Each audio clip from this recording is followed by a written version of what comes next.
के पास चलते हैं और जानते हैं कि ब्रोकरेज हाउसेस की नई रिपोर्ट क्या है, वो क्या कह रहे हैं इंडियन मार्केट को लेकर, पर्टिकुलर किसी स्टॉक्स को लेकर। तृप्ति बताइए कौन सी वो लिस्ट है और ब्रोकरेज की रिपोर्ट क्या है आज। जी बिल्कुल विश्व में एमएनएम के साथ शुरुआत करते हैं क्योंकि यहाँ पर सिटी ने अपनी खरीदारी की राय दी है। साथ ही FY30 तक के जो देख रहे हैं एसयूवीज और एलसीवी सेगमेंट में 8 गुना रेवेन्यू ग्रोथ की उम्मीद लगा रहे हैं। साथ ही ट्रैक्टर इंडस्ट्रीज के लिए भी इन्होंने अपना आउटलुक दिया है। FY30 तक ये CAGR गाइडेंस जो है उन्होंने बढ़ा दिया है, 7% से बढ़ाकर 9% का गाइडेंस दे दिया है।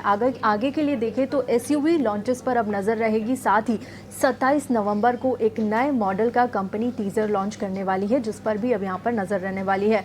मॉर्गन स्टैनली ने यहाँ पर एमएनएम पर अपनी ओवरवेट की रेटिंग दी है। लक्ष्य आपको बता देते हैं 4407 का दिया है। साथ ही FY26 से 30 तक सभी सेगमेंट में 15 से 40% की CAGR ग्रोथ का ये अनुमान लगा रहा है। साथ ही LCV सेगमेंट में GST कटौती का फायदा सबसे ज्यादा होता हुआ यहाँ पर नजर आया है।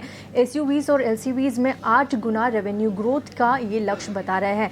गोल्डमैन सैक्स ने भी एमएनएम पर अपनी राय दी है। यहाँ पर उन्होंने खरीदारी की राय दी है। SUVs में EV मिक्स FY28 तक जो एक्सपेक्ट कर रहे हैं 20 से 30% तक ले जाने का ये लक्ष्य बना रहे हैं। साथ ही जो किसानों की आय में बढ़ोतरी हुई है, हॉर्टिकल्चर रुझान अब यहाँ से बढ़ता हुआ नजर आ रहा है, जिससे कि ट्रैक्टर इंडस्ट्री को यहाँ पर काफी हद तक सपोर्ट मिला है।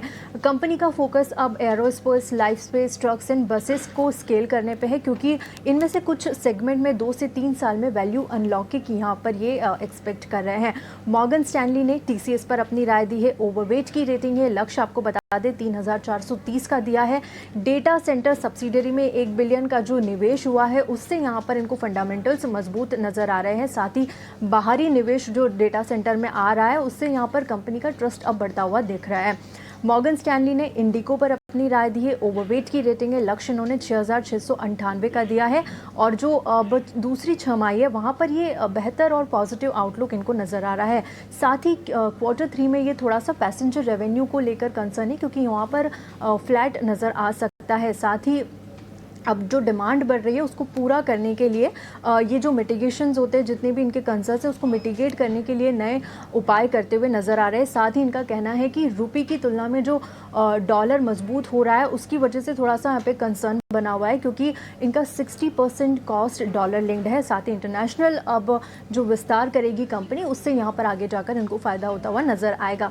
सिटी ने इंडिया ऑटोज़ और ऑटो पार्ट्स पर अपनी राय दी है। यहाँ पर मारुति, M&M, Hyundai इनकी पहली पसंद है ऑटो कंपनीज़ में। और साथ ही ऑटो पार्ट्स की अगर बात करें तो इंड्योरेंस पर ये पॉजिटिव आउटलुक रखते हैं। GST में कटौती के बाद डिमांड अच्छी रही, फेस्टिव आउटलुक भी अच्छा रहा। फेस्टिव सीजन में जो डिमांड आई वो काफ़ी हद तक अच्छी रही और आगे के लिए भी ये पॉजिटिव यहाँ से नज़र आ रहे हैं।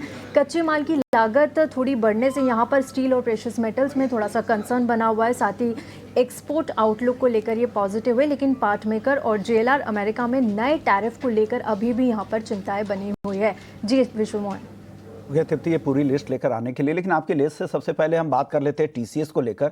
मॉर्गन स्टैनली की तो पॉजिटिव रिपोर्ट है ही, और कंपनी ने जो TPG के साथ जो साझेदारी की है, जिसमें हाइपरवॉल्ट AI डेटा सेंटर नाम की सब्सिडरी में मिलकर ये 18,000 करोड़ का निवेश करेंगे, और कहा जा रहा है कि 1 से 1.5 साल में इनका रेवेन्यू आना भी शुरू हो जाएगा इस इन्वेस्टमेंट से, और आगे चलकर लंबी अवधि में इनका प्लान है दोनों मिलकर एक बड़ी निवेश की भी तैयारी, 1 लाख करोड़ के ऊपर का भी निवेश किया जा सकता है 5 से 6 सालों में, तो आगे के लेकर भी बड़ा प्लान है। आमतौर में हम देखते हैं ट्रेडिशनली ये एसेट लाइट मॉडल पे काम TCS करते हैं। इस तरह के मेजर इन्वेस्टमेंट, बड़े स्केल पर इंफ्रा इन्वेस्टमेंट कम TCS की तरफ से या इंडियन IT कंपनी की तरफ से देखा जाता है।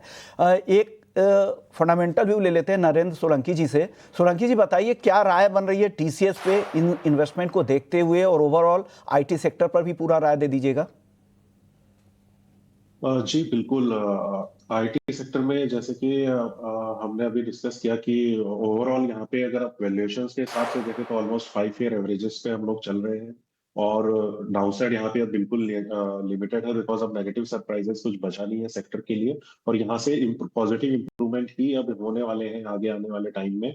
और जहां तक हमारा अनुमान है कि नेक्स्ट 2 to 3 क्वार्टर्स में ये हमें काफी स्ट्रांगली जो ग्रोथ है वो एग्जीक्यूशन वाली वो काफी अच्छी इंप्रूव होती हुई दिखाई देगी। और जिस हिसाब से TCS की अगर बात करें तो ये जो डील्स है लॉन्ग टर्म के लिए बिल्कुल पॉजिटिव है। हालांकि शॉर्ट टर्म में थोड़ा सा बिकॉज ऑफ केपेक्स इन्वेस्टमेंट थोड़ा सा रिटर्न रेशियोज में हमें इम्पैक्ट दिख सकता है, लेकिन मीडियम टू लॉन्ग टर्म के लिए काफी पॉजिटिव है और हमारा भी रुझान